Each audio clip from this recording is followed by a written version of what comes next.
귀한 교회에 와서 우리 성도님들에게 말씀을 나눌 수 있는 그런 기회 감사하게 생각합니다.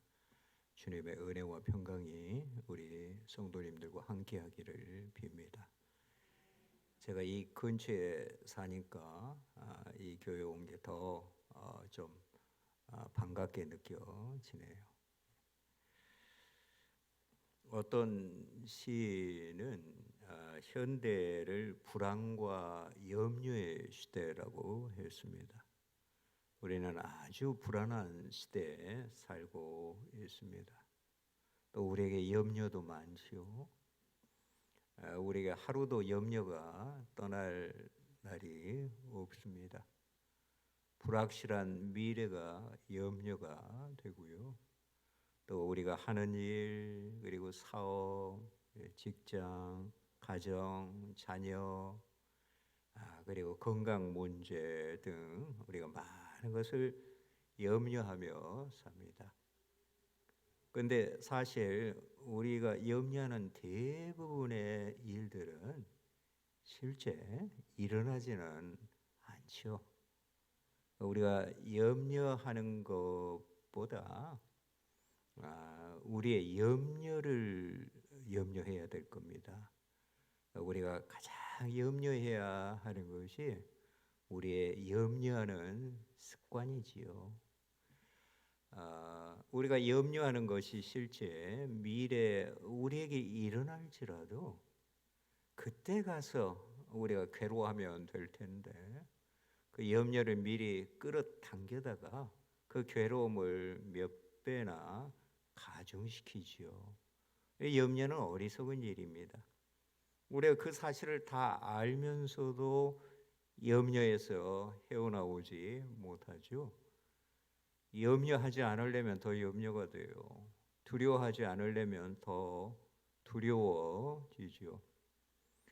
염려는 염려를 극복하려는 우리들의 모든 노력을 삼켜버리는 그 괴력을 가지고 있습니다. 염려는 단순히 부정적인 생각과 감정만이 아니라 우리의 삶을 지배하고 마비시키고 불행하게 하는 아주 파괴적인 세력이지요. 이 사회의 모든 것이 발전하고 있는데 전혀 나아지지 않는 것은 예나 지금이나 우리가 인간이 염려에 짓눌려 산다는 것이죠. 과학기계 문명이 발달될수록 사람들의 불안과 염려와 스트레스가 더 많아집니다. 첨단 과학과 의술로도 이 염려의 문제를 해결할 수가 없어요. 어떤 사람이 염려와 불안에 시달리다가 정신과 의사를 찾아갔습니다. 그 의사가 이 사람에게 묻습니다. 어떤 문제로 염려를 합니까? 얼마나 자주 염려를 합니까? 염려할 때 그 기분 상태는 어떻습니까? 염려가 당신의 삶에 미치는 영향은 무엇입니까? 염려한다고 나아지는 게 있습니까? 그런데 왜 자꾸 염려합니까? 계속 이렇게 질문을 하니까 이 사람이 듣고 있다가 의사 양반도 염려가 많은 모양이구려 그랬답니다. 염려에서 자유할 사람이 어디 있겠습니까? 염려는 우리의 타고난 본성과도 같죠. 우리의 타락한 인간의 특성입니다. 그래서 주님께서도 이방인들, 하나님을 알지 못하는 사람들은 주로 무엇을 먹을까 마실까 입을까 염려하며 산다고 했지요. 우리가 하는 모든 일의 주변에 이 염려가 깔려 있습니다. 우리들이 부지런히 일을 해서 그리고 돈을 모으는 거 그것도 꼭 욕심 때문만이 아니라 염려 때문이죠. 그렇지 않으면 미래가 불안하기 때문입니다. 그런 면에서 염려는 우리의 열심과 노력을 자극하는 긍정적인 기능을 합니다. 그러나 염려가 계속되면 우리의 내면 세계가 서서히 붕괴되죠. 평안을 앗아갑니다. 에너지가 고갈돼서 지치게 됩니다. 우리 몸의 면역 체계가 와해돼서 여러 가지 질병이 유발되기도 하지요.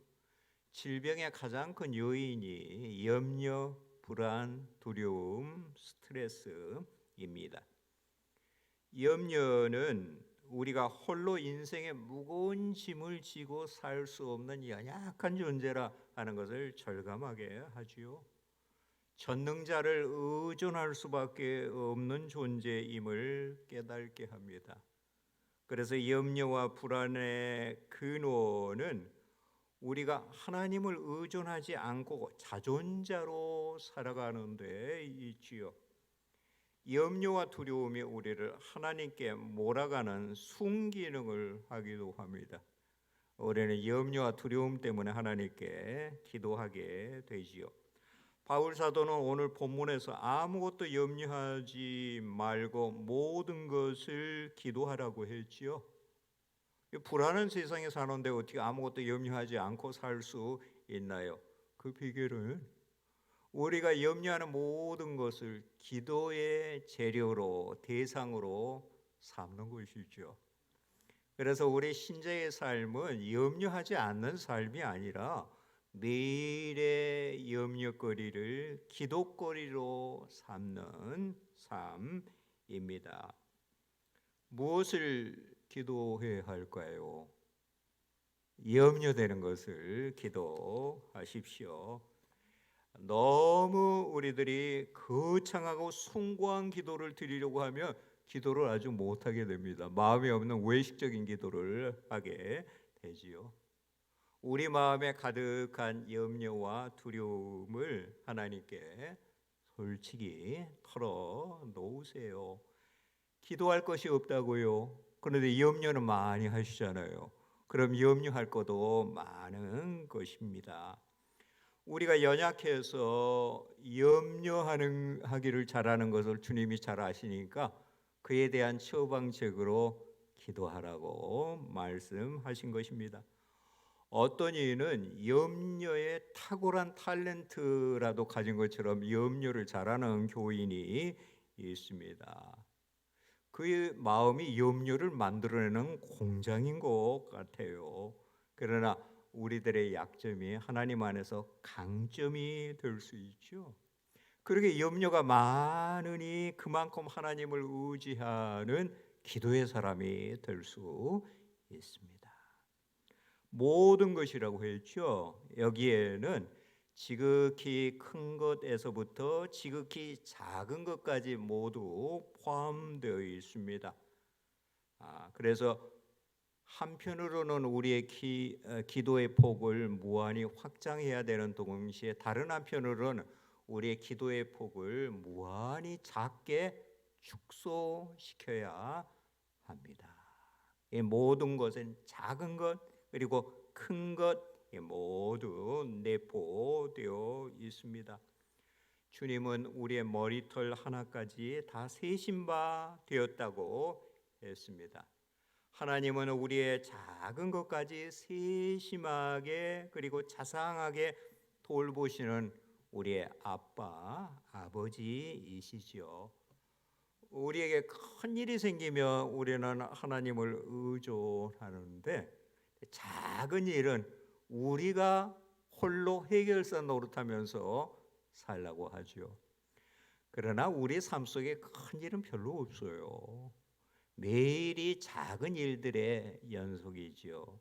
그런데 이런 작은 일을 자기의 힘으로 다 해결하고 살면서 자기도 모르게 무의식에 스트레스와 염려가 쌓여가는 거예요. 그래서 우리 삶이 공고해지게 되는 것이죠.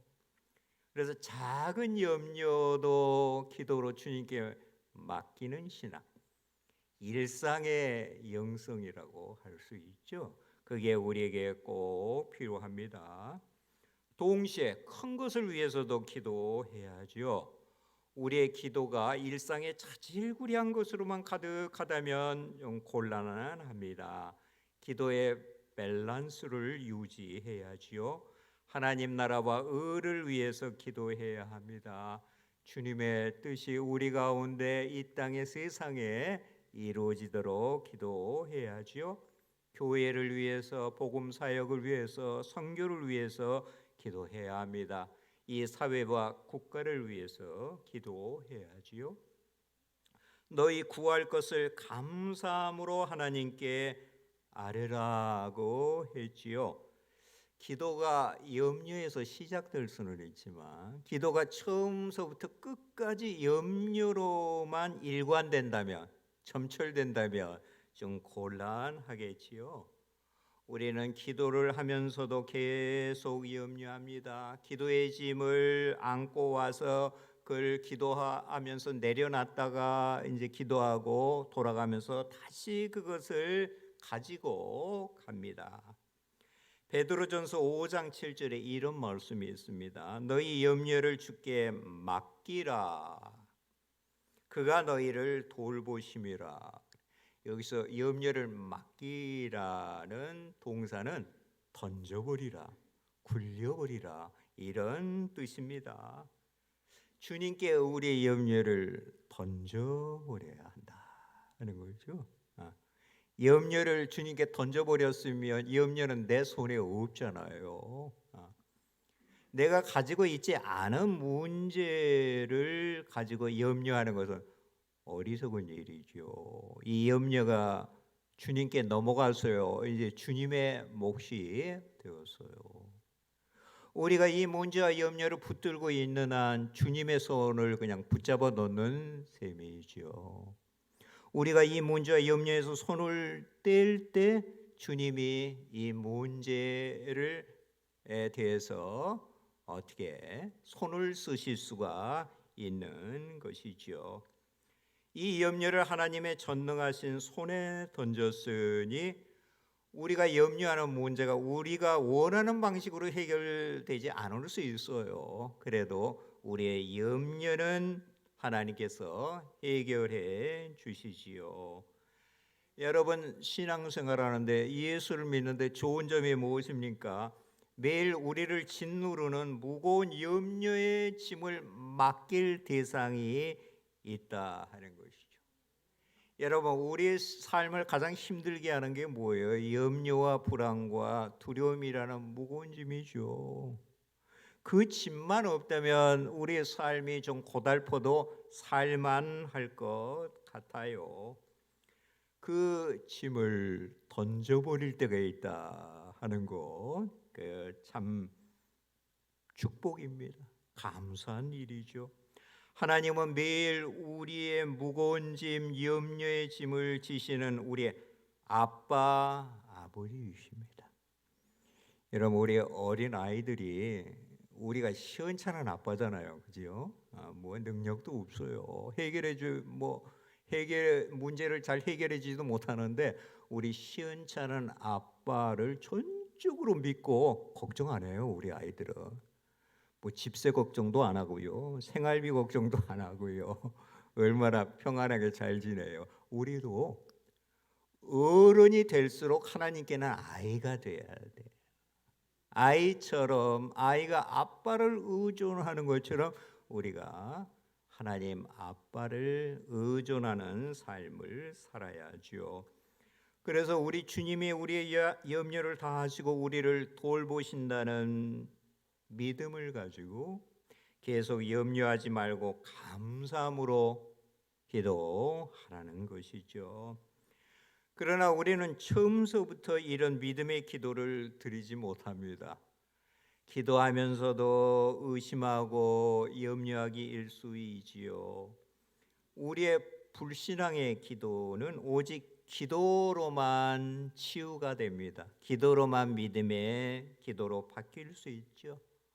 우리의 순수하지 못한 기도는 기도로만 점점 순수해질 수 있습니다. 기도하면서 염려의 기도가 점차 믿음의 기도로 변하지요. 기도하고 돌아서면 염려가 되니 또 기도하게 됩니다. 기도하면 잠시 염려에서 자유하고 평안해집니다. 기도할수록 염려에서 자유하는 시간이 점점 길어지죠. 그러다가 하나님께 염려를 아주 맡기고 염려하지 않는 단계에 이르게 됩니다.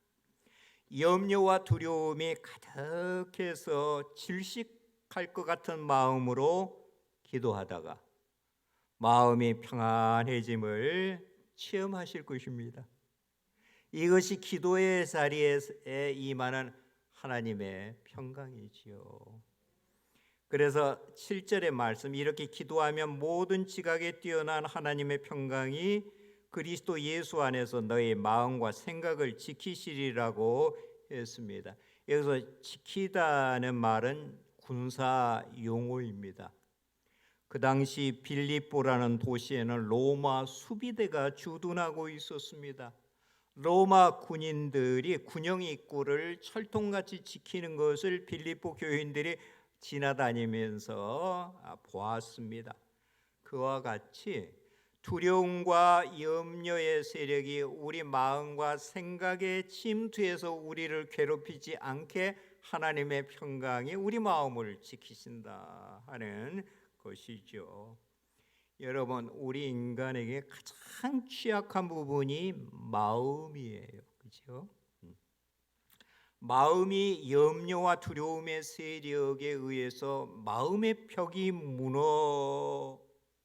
허무너지면, 마음이 무너지면 우리의 삶이 아주 공고해지지요. 염려와 불안에 휩싸인 마음만큼 불행하고 비참한 것은 없습니다. 생명의 근원이 마음에서 나온다. 무엇보다 마음을 지켜야 한다고 그랬죠. 우리의 힘으로 마음을 지킬 수 있나요? 오직 하나님의 평강만이 우리의 마음을 지켜주십니다. 모든 지각에 뛰어난 하나님의 평강이라고 했어요. 우리의 지혜와 힘을 쥐어짜고 의지적으로 마음을 평안케 하려고 아무리 애써도 우리 안에 평강을 한 방울도 만들어낼 수가 없어요.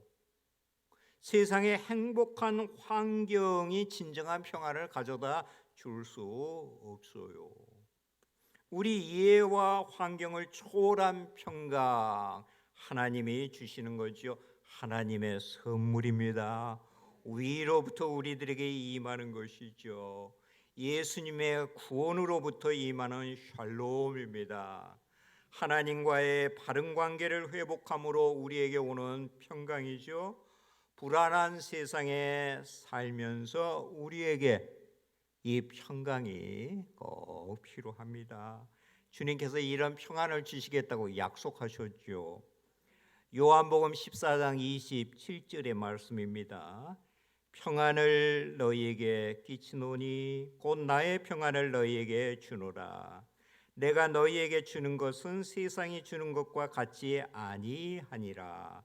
너희는 마음에 근심하지 말고 두려워하지도 말라. 오순절에 성령의 오심으로 이 약속이 우리에게 실현되었습니다. 우리 안에 거하시는 성령은 평강의 영이죠.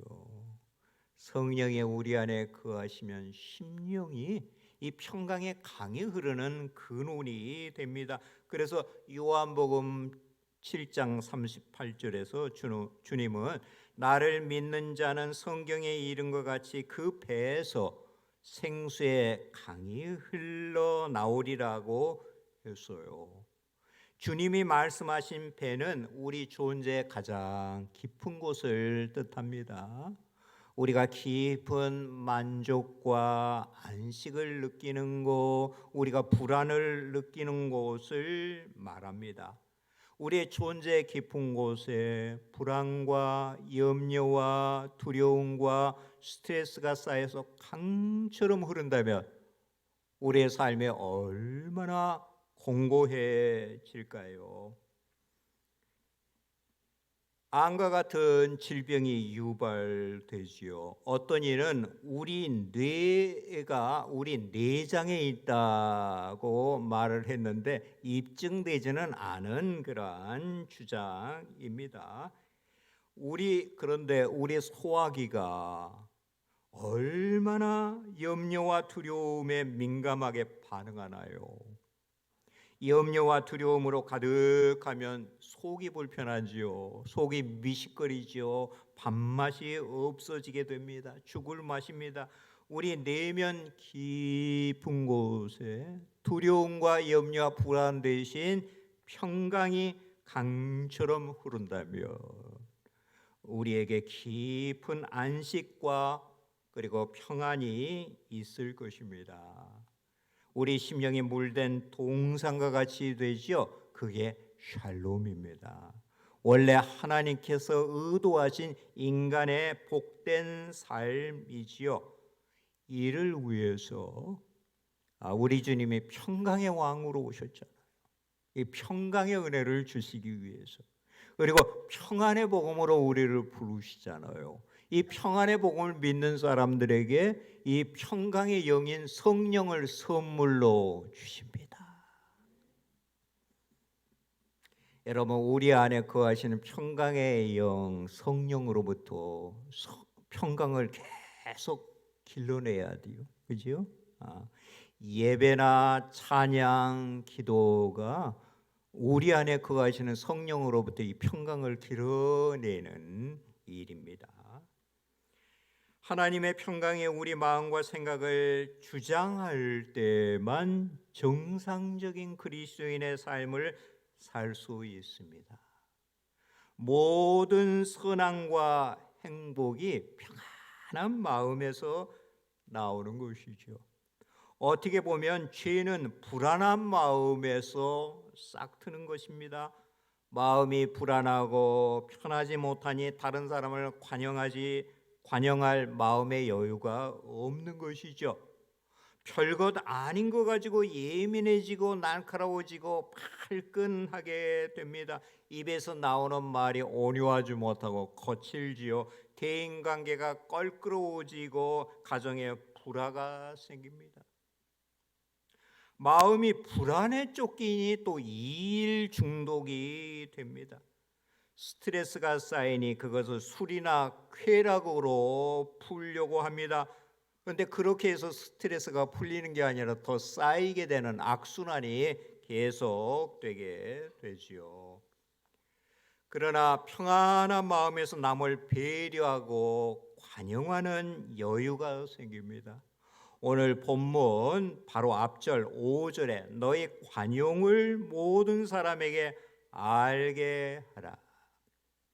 오늘 본문 뒷절 8절의 말씀은 평안한 마음에서 바르고 선하고 정결하고 경건하고 온유한 생각이 나옵니다.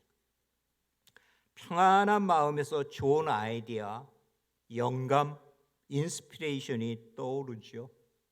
그래서 모든 좋은 연설과 글은 평안한 마음에서 작성된 것이라는 말이 있죠. 무엇을 하든지 하나님의 평강이 주관하는 마음으로 할 때 최대 능률이 오릅니다. 공부를 하든 사업을 하든 자녀를 양육하든 교회 봉사를 하는 것도 평안한 마음으로 해야 교회를 화목하게 하는 것이죠. 그래서 아침에 일어나서 하나님의 평강에 우리 마음을 지배할 때까지 하나님의 임재에 깊이 들어가서 기도하는 것, 시간을 낭비로 하는 것이 아니라 하루를 가장 성공적으로 효율적으로 보내는 비결입니다. 그리스도 안의 삶의 특성은 평강입니다. 그리스도 밖의 삶의 특성은 불안이지요. 불안이 사람들의 상과 그 존재 전체를 관통하고 있어요. 불안이 사람들을 몰아가는 원동력이지요. 죄 속에 사느니 악인에게는 평강이 없다고 했습니다. 평강의 왕이신 주님을 모시지 않은 사람, 평강의 영이신 성령이 그 안에 거하지 않는 사람에게는 진정한 평안이 없죠. 예수를 믿지만 평강의 영이신 성령을 계속 거스리는 죄 속에 사는 이에게도 평강이 없습니다. 평강이 없으니 그리스도인답게 살지 못하고 공고하고 불행한 삶을 사는 것입니다. 우리에게 평강이 없다는 것은 주님께 돌이켜야 한다는 사인이고 주님의 얼굴을 찾아야 한다는 그런 사인이죠. 또 기도하지 않는 사람에게도 평강이 없습니다. 하나님과의 바른 관계 속에서 교통하는 삶을 살지 않는다는 증거이죠. 평강은 기도의 열매입니다. 기도 속에서 염려와 두려움이라는 무서운 파괴적인 세력이 평강으로 변합니다. 그래서 가장 놀라운 기적이 기도에서 일어나는 것이죠. 기도는 이 세상에서 가장 몹쓸 재료, 그게 뭐예요? 염려와 두려움과 불안이라는 재료를 녹여서 이 세상에서 가장 진귀한 제품, 그게 뭡니까? 평강을 만들어내는 공장이에요, 공장. 우리 교인들은 평강 공장의 공장장이에요. 평강 공장. 나는 평강 공장의 공장장이다. 항상 기억하시기 바랍니다. 교회는 세상에 할 수 없는 일을 하도록 부름을 받았습니다. 이 세상에 가장 요긴한 것, 우리 개인과 우리 가정과 사회를 가장 복되게 하는 평강의 제품을 대량으로 생산해서 세상에 공급하라고 부름을 받았지요. 여러분, 이 사회의 문제가 무엇인가요? 이 사회의 자동차 공장, 기계 공장, 제품 공장이 문 닫는 것보다 더 심각한 문제는 기도의 공장의 문을 닫는 겁니다. 제가 미국에서 한 16년 이민 생활을 해서 미국을 잘 알거든요. 미국 교단에서도 안수를 받고 서구 교회와 미국 교회가 급속히 침체해가는 가장 큰 이유가 기도의 공장들이 문을 닫고 있기 때문에. 교회와 사회가 영적으로 쇠퇴하는 근본 이유는 기도의 공장의 문을 닫고 있기 때문이다. 우리 자신과 우리 가정과 사회를 복되게 하는 평강을 대량으로 생산해내는 교회가 되기를 바랍니다.